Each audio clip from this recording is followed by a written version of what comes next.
Hello my dear all, once again welcome back to my channel. So ನಾನಿವತ್ತು ಒಂದು super ಆಗಿರುವಂಥ healthy ರೆಸಿಪಿನ share ಮಾಡ್ತಾ ಇದ್ದೀನಿ. ಎಷ್ಟೋ ಜನಗೆ ಬಿಗಿನರ್ಸ್ ಆಗಲಿ ಅಥವಾ ಎಷ್ಟೋ ಜನಗೆ ಎಕ್ಸ್ಪೀರಿಯೆನ್ಸ್ ಇರೋರಿಗೂ ಕೂಡ ಈ ಒಂದು ಬಾಯ್ಲ್ಡ್ ರೈಸ್ನ ಬಾಯ್ಲ್ ಮಾಡೋದು ತುಂಬಾ ಕಷ್ಟ ಅಂತ ಹೇಳ್ತಾರೆ. ಸೊ ಈ ಒಂದು ಬಾಯ್ಲ್ಡ್ ರೈಸಲ್ಲಿ ಎಷ್ಟೊಂದು ಬೆನಿಫಿಟ್ಸ್ ಇದೆ ಅಂದರೆ ಅಷ್ಟೊಂದು ಬೆನಿಫಿಟ್ಸ್ ಇರುತ್ತೆ. ಸೊ ನೀವು ವೈಟ್ ರೈಸ್ನ ಸ್ಕಿಪ್ ಮಾಡಿ ಈ ರೈಸ್ ತಿನ್ನೋದ್ರಿಂದ ನಿಮಗೆ ತುಂಬಾ ಎನರ್ಜೆಟಿಕ್ ಆಗಿ ಫೀಲ್ ಮಾಡ್ತೀರಾ. ಅದಲ್ಲದೆ ವೆಯ್ಟ್ ಲಾಸ್ ಆಗೋಕ್ಕೂ ಇದು ತುಂಬಾ ಯೂಸ್ಫುಲ್ ಆಗುತ್ತೆ. ಅದಕ್ಕಂತ ಇದೇ ರೈಸ್ ಅನ್ನೋದಕ್ಕೋಸ್ಕರ ಜಾಸ್ತಿ ಈ ರೈಸ್ನ ತಿನ್ನೋಕ್ಕೂ ಹೋಗಬಾರ್ದು. ಬಿಕಾಸ್ ಈ ರೈಸ್ ಸ್ವಲ್ಪ ತಿಂದರೂ ನಮಗೆ ಹೊಟ್ಟೆ ಫುಲ್ ಅನಿಸುತ್ತೆ. ಸೊ ಈ ರೈಸ್ ಯಾವ ರೀತಿ ಕುಕ್ ಮಾಡೋದಂತ ನೋಡೋಣ ಬನ್ನಿ. ಇವಾಗ ನಾನೀಗ ತೋರಿಸೋದ್ನಲ್ಲ ಆ ರೀತಿ ನಿಮ್ಮ ಒಂದು ಫ್ಯಾಮಿಲಿಗೆ ಎಷ್ಟು ಕ್ವಾಂಟಿಟಿ ಬೇಕೋ ಅಷ್ಟೊಂದು ರೈಸ್ನ ನೀವು ತೊಗೊಂಬಿಟ್ಟು ಒಂದು 2 ಅವರ್ಸು ಅಥವಾ ನಿಮಗೆ ಟೈಮ್ ಇದ್ದರೆ ಓವರ್ ನೈಟ್ ಕೂಡ ನೀವು ಅದನ್ನು ಸೋಕ್ ಮಾಡ್ಬೋದು. ಸೊ ಅದನ್ನು ವಾಶ್ ಮಾಡಿಬಿಟ್ಟು ಸೋಕ್ ಮಾಡಿ ಆದಮೇಲೆ ಡೈರೆಕ್ಟಾಗಿ ಕುಕ್ಕರ್ನ ನೀವು ಬಂದು ವಿಷಲ್ಗೆ ಹಾಕಿಬಿಡಿ. ಒಂದು 10 to 15 ಮಿನಿಟ್ಸ್ ವಿಷಲ್ ಹೋಗ್ಬೋದು. ಅದಕ್ಕೆ ಕೌಂಟಿಂಗ್ ಇರಲ್ಲ.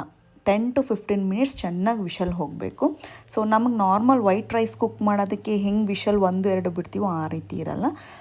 15 ನಿಮಿಷ ಕರೆಕ್ಟಾಗಿ ಬಿಟ್ಬಿಡಿ ವಿಷಲ್ ಆಗೋಕ್ಕೆ. ಅದಕ್ಕೊಂದು ಪರ್ಫೆಕ್ಟ್ ಕಾಂಬಿನೇಷನ್ ಅಂದರೆ ಈ ಮೀನು ಸಾಂಬಾರು. ಸ್ವಲ್ಪ ತಿಳಿಯಾಗಿ ಮೀನು ಸಾಂಬಾರು ಇಟ್ಕೊಂಡ್ರೆ ತುಂಬ ಟೇಸ್ಟಾಗಿರುತ್ತೆ. ಇದನ್ನು ಗಂಜಿ ರೀತಿಯಲ್ಲಿ ಕೂಡ ನಾವು ತಿನ್ಬಹುದು. ತುಂಬಾ ಸ್ಟೊಮಕ್ ಫಿಲ್ಲಿಂಗ್ ಆಗಿರುತ್ತೆ. ಬಿಕಾಸ್ ಈ ಒಂದು ರೈಸು ನೀವು 1 ಕಪ್ ಹಾಕ್ಕೊಂಡು ಉಳಿದಿರೋದೆಲ್ಲ ಗಂಜಿ ಕುಡಿದ್ರೂ ಕೂಡ ಅಷ್ಟು ಹೆಲ್ತಿಗೆ ಒಳ್ಳೆಯದು.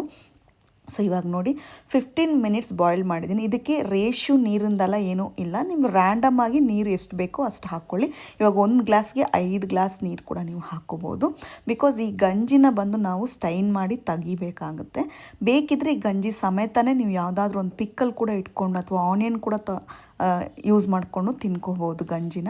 ಬಟ್ ಗಂಜಿನ ನಾನು ಸ್ಟೈನ್ ಮಾಡಿಬಿಟ್ಟು ರೈಸು ವಿತ್ ಫಿಶ್ ಕರಿಯಲ್ಲಿ ನಾನು ತಿಂತೀನಿ ಇವತ್ತು. ಸೊ ಅಷ್ಟು ಟೇಸ್ಟಾಗಿರುತ್ತೆ. ಸೊ ಈ ಟೇಸ್ಟ್ಗೆ ಯಾವುದೇ ಒಂದು ಫುಡ್ಡು ಇದ್ರ ಮುಂದೆ ಬಂದ್ರೂ ನಿಜವಾಗ್ಲೂ ನಿಮಗೆ ಅಷ್ಟು ಇಷ್ಟ ಆಗಲ್ಲ. ಸೊ ಒಂದು ಸೂಪರ್ ಆಗಿರುವಂಥ ಕಾಂಬಿನೇಷನ್ ಅಂತಲೇ ಹೇಳ್ಬೋದು. ಈ ರೈಸ್ಗೆ ಸ್ವಲ್ಪ ಉಪ್ಪು ಹಾಕಬೇಕು ನೀವು ಕುಕ್ಕರಲ್ಲಿ ಬಡಿಸ್ಬೇಕಾದ್ರೆ.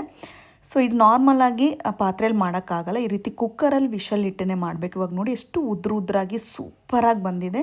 ಇದ್ರ ಜೊತೆಗೆ ನಾನು ಫಿಶ್ ಕರಿನೂ ಸ್ವಲ್ಪ ಸಲಾಡ್ನೂ ಇಟ್ಟು ನನ್ನ ಲಂಚ್ನ ಮುಗಿಸ್ತಾ ಇದ್ದೀನಿ. Thank you for watching. Bye.